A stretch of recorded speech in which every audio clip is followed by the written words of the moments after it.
Alright, this is a 97 Chrysler Sebring convertible. This is a removal of starter and then install. So what we've done, we've jacked up the vehicle at the transmission, put some safety blocks. We've removed the oil filter, which is right there. We've removed the 3 bolts that are right there. There's 2 easy ones and 1 slightly hard. We removed the nut off of that solenoid and that post right there, and we've unplugged the positive from the starter ignition switch, and those cables are right there. So what we're doing now, and when you jack up the engine at the transmission, it's slightly lifted enough to where you can get it past this pipe, so you don't have to remove the pipe.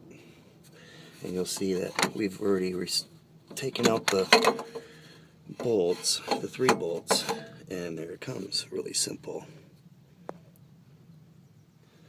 See? So what I've done is I've cleaned the starter really good with a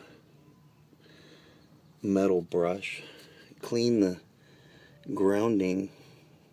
Since this thing grounds on the engine with the bolts, you want to clean this. So what I'm going to do is I'm going to put it back in.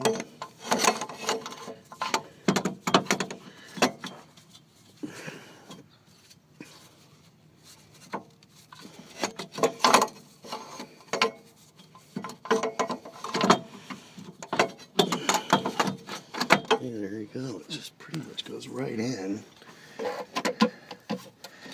And you just kind of adjust it.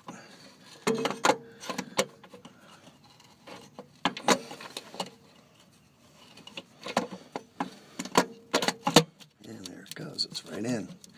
So you're just going to have to put the bolts in and connect the plugs, put the filter back on, and there you are.